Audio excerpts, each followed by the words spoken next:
Now, forewarned weather with Damian Lotus. Here comes the rain, heavy rainfall, even some flooding possible for some parts of the state as we head throughout not just today, but as we head into the weekend as well. Let's get you ready for the latest here. I'll start you off with a time lapse, and over the last hour, you can see just that wall of water making its way across the Oklahoma City metro and across the southern parts of Oklahoma City down in Moore. This is where we have our storm tracker Connor. He's down here tracking the latest, so we're going to go ahead and go to his stream right now. And this is what we're going to see here as we head throughout the rest of this afternoon and into this evening. Heavy rainfall, some waves of showers and storms continuing across the state. There will be some light flooding possible for some parts of the metro and central parts of Oklahoma, but overall that's going to be the latest. So as you're out and about here for today, there obviously will be some wet roads, but there also could be some ponding, so there could be a hydroplaning issue as we head into this afternoon, so heads up for that. A flood watch continues here for central, southern, and southwestern parts of the state. I would not be surprised if more counties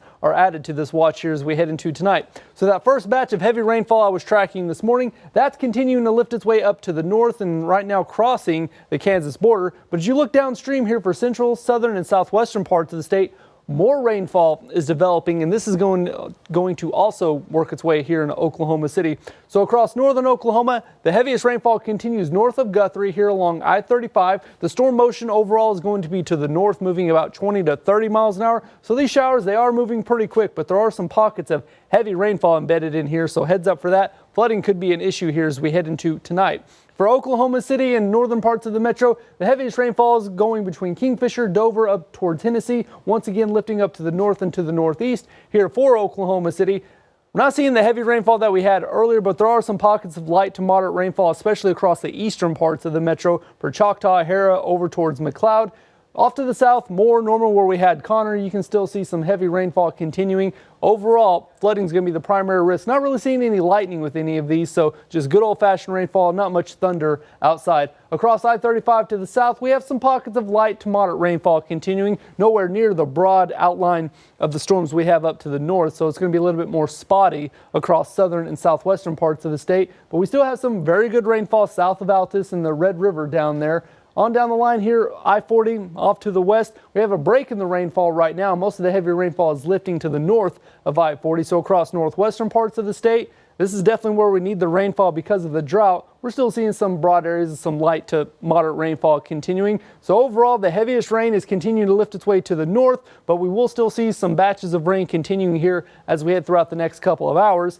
Temperature-wise right now, we're a mix of upper 60s to low 70s. In addition to the rain, it is very windy outside. Winds out of the south gusting 20 to 30 miles an hour. And as we head into this evening, there will be still some isolated shower and thunderstorm chances, but overall the rain will slowly start to taper off here as we head into this evening. So future track radar is showing that by 5 o'clock this afternoon across the I-35 corridor, there will still be some isolated showers and thunderstorms. By 9 to 10 o'clock tonight, the rain will slowly start to taper off here as we head into the overnight hours. But temperatures this afternoon will only make it into the 70s. Very mild weather here for today, but that's not it. There's going to be more rainfall here as we head into tonight and tomorrow. 100% chance of rain today. Tomorrow, highs in the 70s. We'll see a break in the rainfall on Thursday afternoon, but then after that, a front's going to sweep its way across the state on Friday.